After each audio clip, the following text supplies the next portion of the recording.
Sa kalooban, dapat lahat ay maging iba, ngunit ang ating panlabas na mukha ay dapat sumang-ayon sa karamihan. Ang sinumang kayang magpagalit sa iyo ay nagiging iyong amo. Ang unang tuntunin ay panatilihin ang isang payapang diwa. Ang ikalawa ay harapin ang mga bagay at kilalanin ang mga ito sa kung ano talaga sila. Kapag ikaw ay nagising sa umaga, isipin kung gaano karang privilege ang mabuhay, mag-isip, magpasaya, magmahal.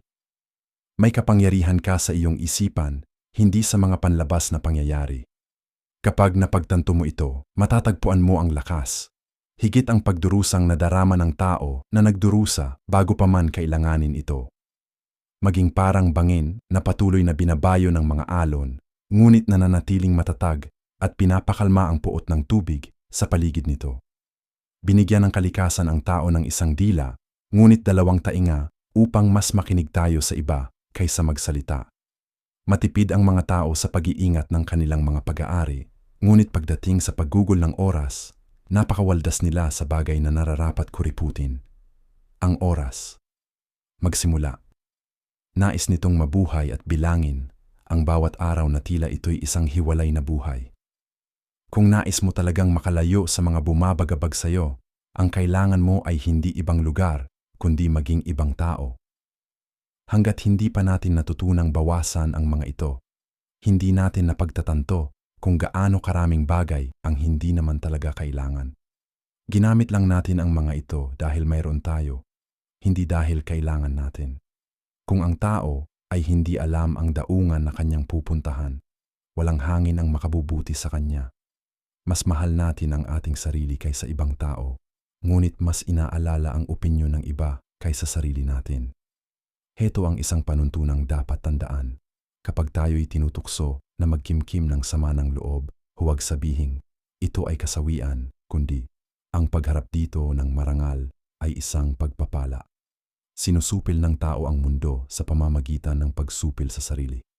Huwag sayangin ang oras sa pagtatalo kung ano ang dapat gawing magandang tao. Maging isa ka na lang. Ang mga bagay na iniisip mo ang siyang bumubuo ng kalidad ng iyong isipan. Kung hindi ito tama, huwag gawin. Kung hindi ito totoo, huwag sabihin. Hindi ang nangyayari sa'yo, kundi kung paano ka tumugon dito ang mahalaga.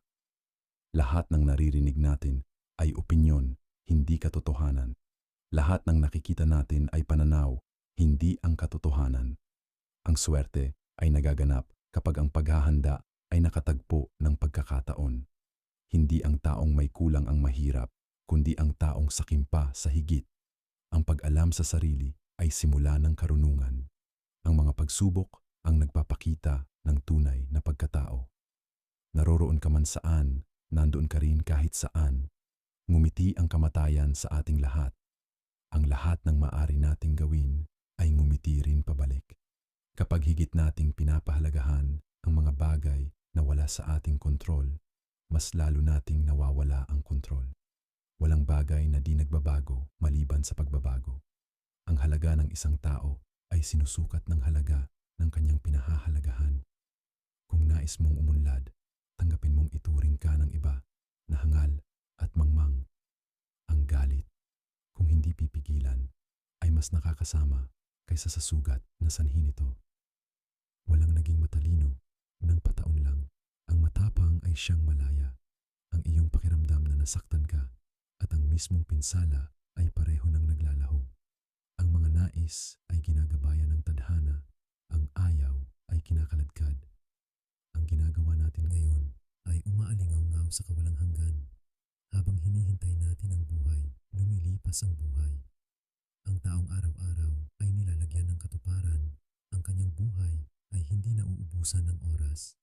Panahon na upang malaman mong may mas makapangyarihan at kahangahangang bagay sa loob mo kaysa sa mga panlabas na bagay na nagpapagalaw sa iyo na parang puppet. Ang kayamanan ay hindi nakasalalay sa dami ng ari-arian, kundi sa kaunting hinahangad. Maging tahimik sa karamihan ng oras o kung magsasalita, sabihin lamang ang kinakailangan at sa kakaunting salita. Ang lahat ng kalupitan ay nagmumula sa kahinaan. Mabato ang daang patungo sa tugatog ng kadakilaan. Gawin ang bawat kilos ng iyong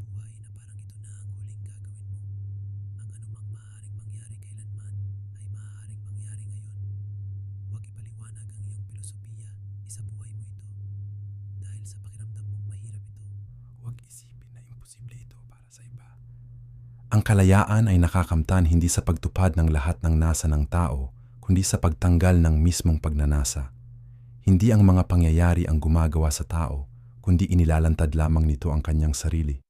Hindi ang kamatayan ang dapat ikatakot ng isang tao, kundi ang hindi kailanman nagsimulang mabuhay.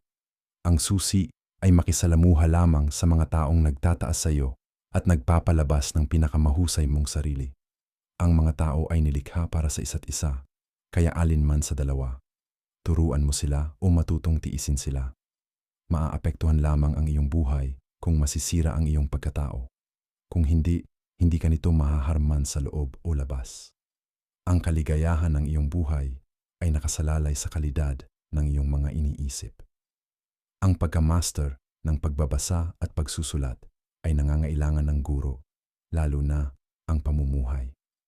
Napakaikli at puno ng pangamba ng buhay para sa mga nakakalimot sa nakaraan, pinababayaan ang kasalukuyan at natatakot sa hinaharap, maging mapagparaya sa iba at maging mahigpit sa sarili. Bilang ang bawat araw na tila ito na ang huli at gamitin ito upang buksan ang mga bintana ng iyong kaluluwa sa liwanag ng araw. Kung hindi, ang araw ay lulubog na kasama ka. Ang pinakamabisang paghihiganti ay ang hindi maging katulad niya na gumawa ng masama. Minsan, maging ang simpleng mabuhay ay isang gawa ng tapang. Hindi dahil kaunti ang oras natin, kundi dahil sinasayang natin ito ng higit. Anuman ang nangyayari, ito'y nangyayari ayon sa dapat. Mapapatunayan mo ito kung pagmamasdan mong mabuti. Ang ating buhay ay kung ano ang iniisip natin ukol dito. Higit na mas mabigat ang mga resulta ng galit kaysa sa mga sanhi nito. Ang natatakot sa kamatayan ay hindi kailanman makakagawa ng karapat-dapat sa isang nabubuhay. Nabubuhay lamang tayo ngayon. Ang lahat ay alinman sa nakaraan o di alam. Ang pag-unlad ay hindi nakakamit sa swerte o tsamba, kundi sa araw-araw na pagtatrabaho sa sarili. Sa mga piging, tandaan mong may dalawang panauhin kang tinatangkilik, ang katawan at ang kaluluwa. Anuman ang ibigay mo sa katawan ay agad mo ring ilalabas. Ngunit ang ibigay mo sa kaluluwa ay mananatili magpakailanman. Walang tao ang may kapangyarihang makuha ang lahat ng gusto niya. Ngunit may kakayahan siyang huwag hangarin ang wala siya at masayang gamitin ang mayroon siya. Kung ang iyong tinataglay ay tila hindi sapat sa iyo, kahit pa mapasa iyo ang buong mundo, magiging miserable ka pa rin. Pinakamapangyarihan ang may paggabay sa sarili. Pinapalakas ng mga pagsubok ang isipan gaya ng trabaho sa katawan. Parang kwento ang buhay, hindi sa kung gaano ito kahaba, kundi kung gaano ito kabuti. Ang buhay, kung namuhay ng maayos, ay sapat na mahaba. Pinakamabuting tugon sa galit ay katahimikan. Tama. Ngunit nilagyan ng kalikasan ng hangganan ang bagay na yun. Tulad ng pagkain at pag-inom. Walang tahimik at payapang tagpuan ang tao, kundi ang kanyang sariling kaluluwa. Ang nakaagrabyado sa iyo ay maaaring mas malakas o mas mahina kaysa sa iyo. Kung mahina, patawarin siya. Kung mas malakas, patawarin mo ang iyong sarili. Ang hadlang sa pagkilos ay siyang nagpapasulong sa pagkilos. Ang nakaharang sa daraanan ang siyang nagiging daan. Ang hangaring gumaling ay bahagi na ng paggaling. Tanggapin ng walang pagmamataas, pakawalan ng walang laban.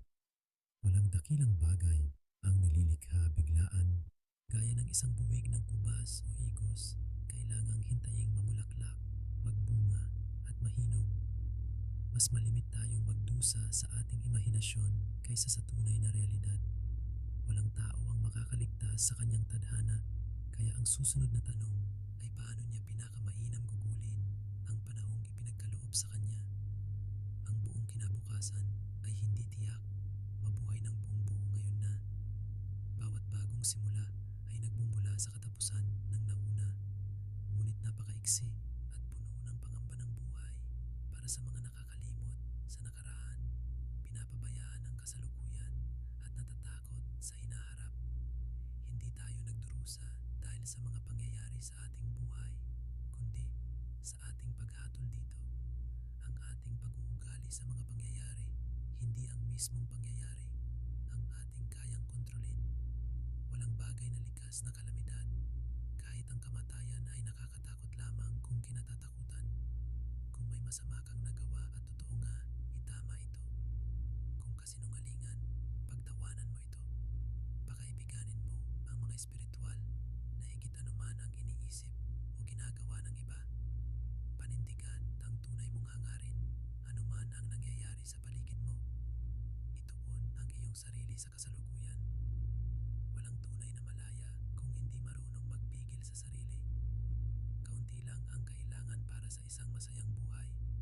Lahat ay nasa sarili mo at paraan ng pag-iisip. Mamuhay ayon sa kalikasan at hindi ka magiging mahirap. Kung mamumuhay ka para sa iniisip ng iba, hindi ka yayaman kailanman. Matutong hindi pansinin ang mga bagay na walang kabuluhan. Ang pinakadakilang biyaya sa sangkatauhan ay nasa loob natin at madali nating maabot. Kontento ang matalinong tao sa kung anong mayroon siya nang hindi hinahangad ang wala siya. Hindi pinagkakabalahang tunay na problema ng tao, kundi ang kanyang mga katang-isip na pangamba tungkol dito. Ang liko, ang sisihin ng iba, ang karaniwan, ang sisihin ng sarili. Ang marunong, kinikilalang walang saysay ang sisihan. Igalang ang nakaraan, maging bukas sa hinaharap. Hindi maiksi ang buhay na natanggap natin, kundi tayo ang nagpapapaiksi nito.